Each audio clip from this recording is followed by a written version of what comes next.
Tuhan bersamamu.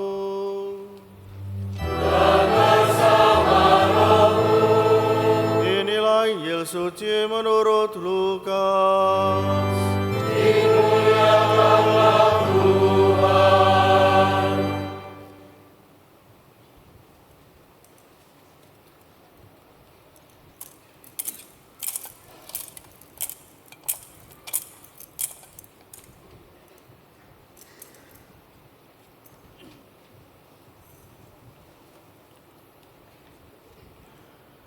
Pada hari pertama dalam pekan itu, 2 orang dari murid-murid Yesus pergi ke sebuah desa bernama Emmaus yang terletak kira-kira 11 km dari Yerusalem. Dan mereka bercakap-cakap tentang segala sesuatu yang telah terjadi. Ketika mereka sedang bercakap-cakap dan bertukar pikiran, datanglah Yesus sendiri mendekati mereka, lalu berjalan bersama-sama dengan mereka. Tetapi ada sesuatu yang menghalangi mata mereka, sehingga mereka tidak dapat mengenali Dia. Yesus berkata kepada mereka, "Apakah yang kamu percakapkan sementara kamu berjalan?" Lalu berhentilah mereka dengan muka muram.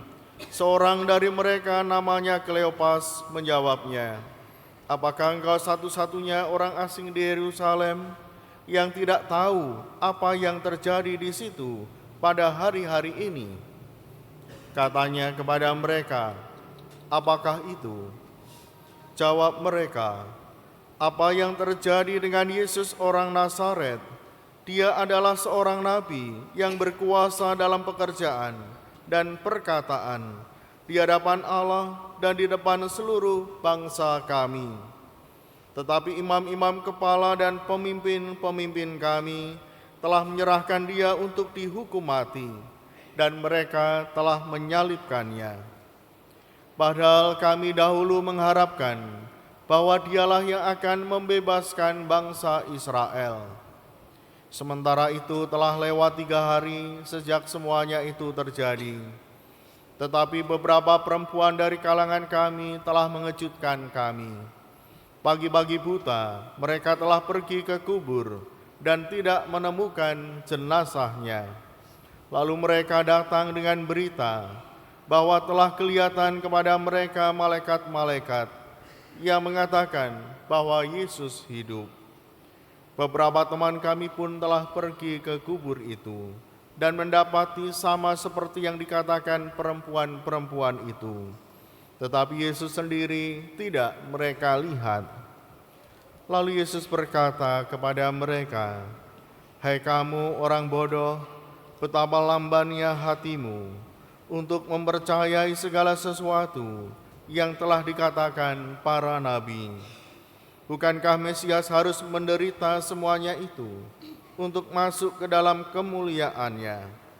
Lalu Ia menjelaskan kepada mereka apa yang tertulis tentang Dia dalam seluruh kitab suci, mulai dari kitab-kitab Musa dan segala kitab nabi-nabi. Mereka mendekati desa yang mereka tuju. Lalu Ia berbuat seolah-olah hendak meneruskan perjalanannya.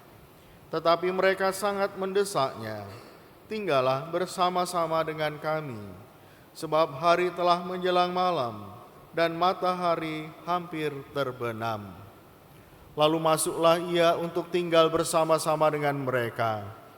Waktu duduk makan dengan mereka, Ia mengambil roti, memberkati, lalu memecah-mecahkannya dan memberikannya kepada mereka.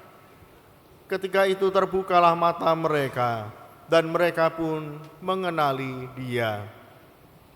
Tetapi Yesus lenyap dari tengah-tengah mereka. Kata mereka satu sama lain, "Bukankah hati kita berkobar-kobar ketika Ia berbicara dengan kita di tengah jalan, dan ketika Ia menerangkan kitab suci kepada kita?" Lalu bangunlah mereka dan langsung kembali ke Yerusalem. Di situ mereka mendapati ke-11 murid. Mereka sedang berkumpul bersama teman-teman mereka. Kata mereka kepada kedua murid itu, "Sungguh Tuhan telah bangkit dan telah menampakkan diri kepada Simon. Lalu kedua murid itu pun menceritakan apa yang terjadi di tengah jalan dan bagaimana mereka mengenali Yesus pada waktu ia memecah-mecahkan roti. Demikianlah sabda Tuhan. Terpujilah Kristus.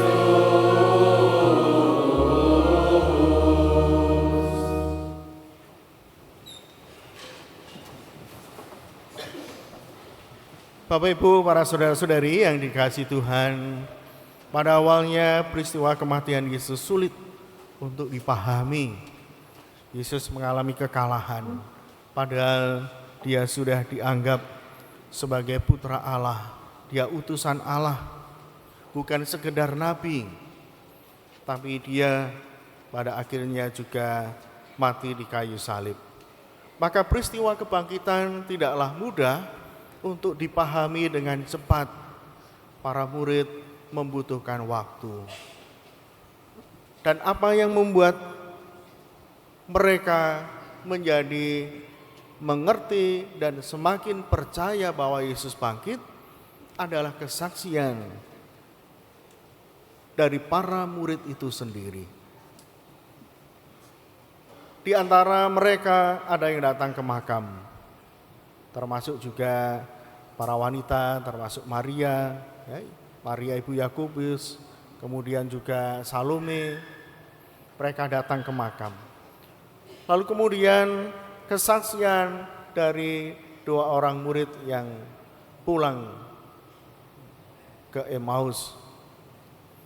Cerita-cerita inilah yang menjadikan mereka semakin percaya bahwa Yesus bangkit.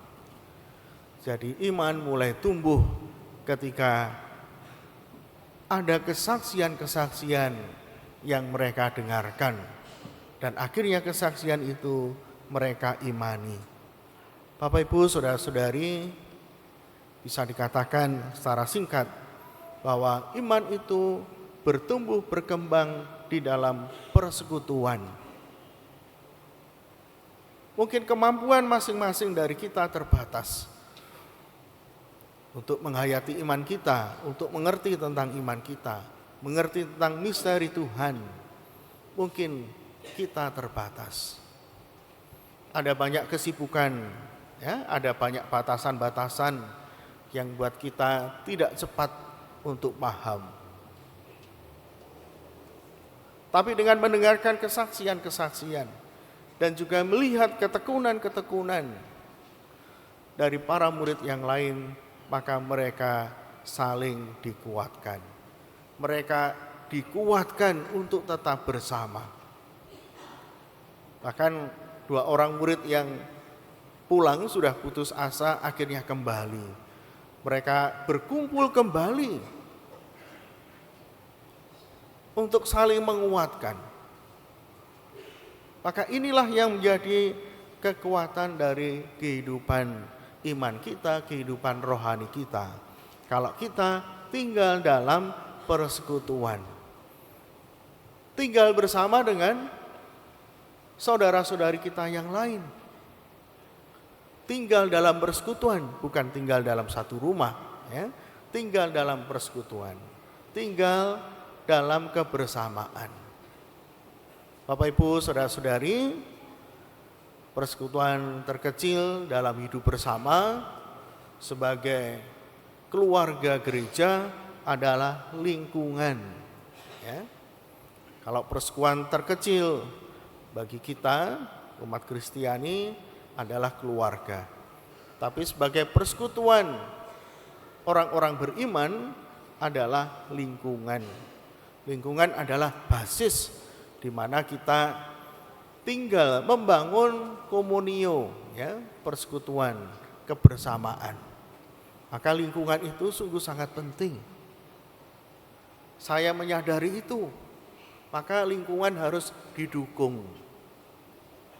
Bapak Ibu, di lingkungan ada pengurus, ya. Maka pengurus itu juga didukung. Pengurus bekerja melayani Bapak Ibu sekalian. Pengurus itu memperhatikan Bapak Ibu, ya, bukan pengurus zaman Orde Baru, di mana justru merasa yang punya kuasa untuk mengatur ini itu harus datang, harus dilayani. Tidak, ya. Pengurus di lingkungan gereja adalah melayani, membantu Bapak Ibu Saudara sekalian. Maka datanglah ke lingkungan, berjumpalah dengan pengurus untuk memperkenalkan diri. Mungkin Bapak Ibu sibuk, tidak bisa hadir, tidak bisa aktif di lingkungan. Paling tidak memperkenalkan diri bahwa Anda adalah warga di lingkungan itu. Dukunglah kegiatan yang ada di lingkungan itu. Karena tugas pengurus adalah mengayomi, mempersatukan seluruh warga lingkungan. Jangan ada yang tertinggal, jangan ada yang terabaikan. Pengurus ini punya tanggung jawab yang besar. Dan pengurus juga siap direpoti kalau ada warga yang sakit, kalau ada warga yang meninggal, yang mencari pelayan untuk sakramen adalah pengurus. Perminyakan misalnya, itu pengurus. Kemudian ketika ada kematian juga pengurus. Memang pengurus tidak sendirian, dia punya tim. Ada tim liturgi, ya, ada tim sosial dan lain sebagainya. Nah, tim ini bekerja sama membantu. Maka sungguh kepengurusan di lingkungan itu sangat penting. Dan Bapak Ibu perlu untuk memperkenalkan diri supaya tercatat, ya. Semoga Bapak Ibu sekalian juga sudah punya K3, ya, kartu keluarga Katolik. Semua umat di Kuskupan Surabaya diwajibkan untuk punya itu supaya terdaftar, tercatat di mana Bapak Ibu tinggal dan nanti mengurus segala sesuatu itu ada di parokinya masing-masing. Mulai dari lingkungan. Bagaimana dengan wilayah? Wilayah tentu saja masih kerepotan, ya, karena terdiri dari banyak lingkungan. Maka yang fokus untuk mengurus dari umat adalah pengurus lingkungan. Kebutuhan Bapak Ibu apa saja untuk urusan administrasi gereja, pelayanan sakramen, itu akan dibantu oleh pengurus lingkungan.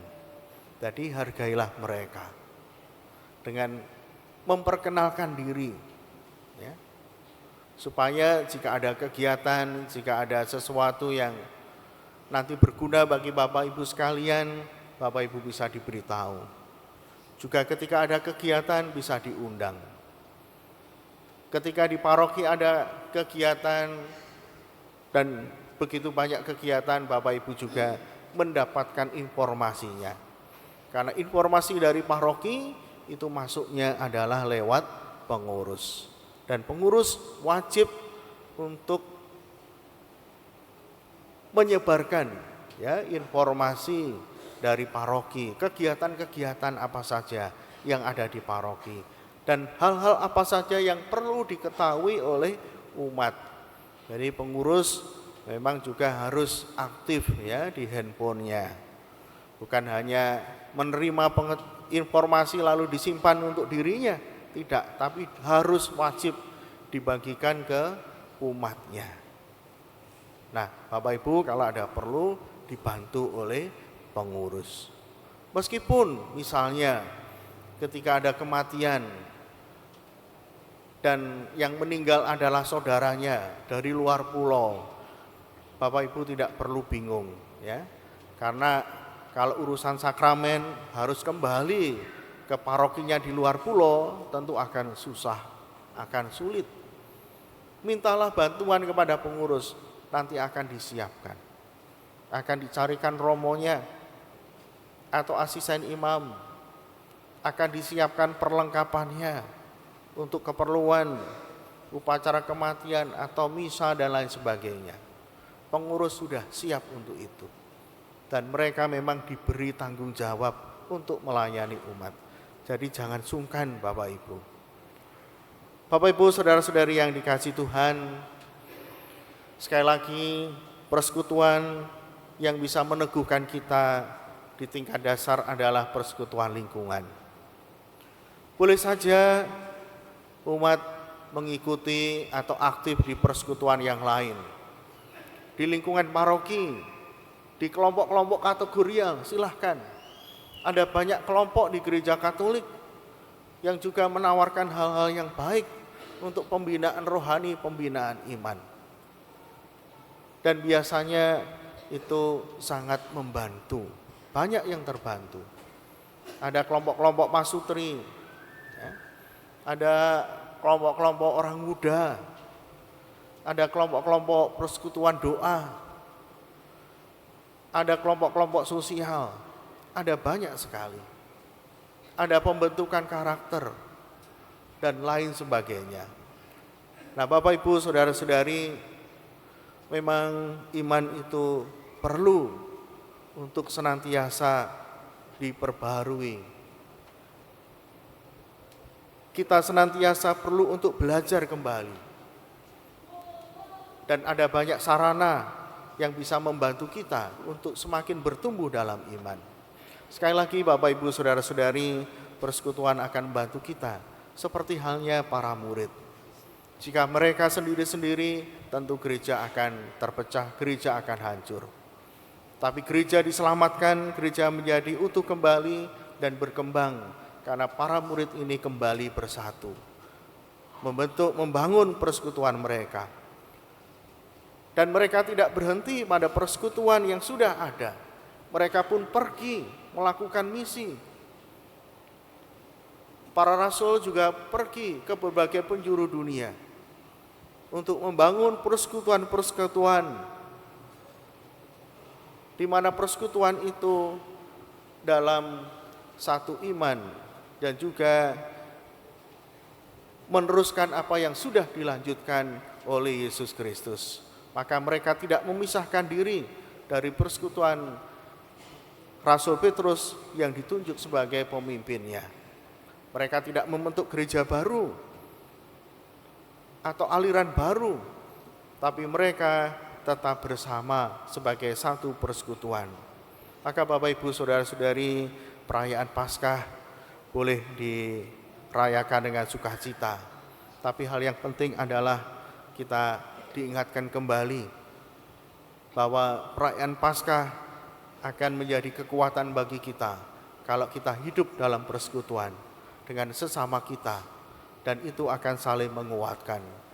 Bapak Ibu saudara-saudari tentu punya pengalaman iman, punya kesaksian, dan itu bisa menguatkan satu sama lain, bisa disaringkan, karena kesaksian kita akan semakin menumbuhkan dan mengembangkan iman. Semoga kita juga senantiasa bersemangat untuk membangun persekutuan itu dengan aktif di lingkungan, di paroki, dan juga terlibat dalam berbagai kegiatan. Meskipun ada banyak kesibukan, tapi waktu tetap bisa diatur. Saya yakin kalau Tuhan sudah menunjukkan jalan, kita akan tahu bagaimana mengatur pelayanan kita, bahkan juga hidup rohani kita. Di tengah gempuran, ada banyak godaan, ada banyak aktivitas yang seringkali kita anggap berguna, tapi nyatanya sia-sia. Tidak menumbuhkan kehidupan rohani, tapi justru merongrong kehidupan rohani kita. Bapak Ibu saudara-saudari, dengan semangat Paskah, mari kita meneguhkan, menguatkan persekutuan kita di mana kita tinggal. Berkat Tuhan menyertai kita. Amin.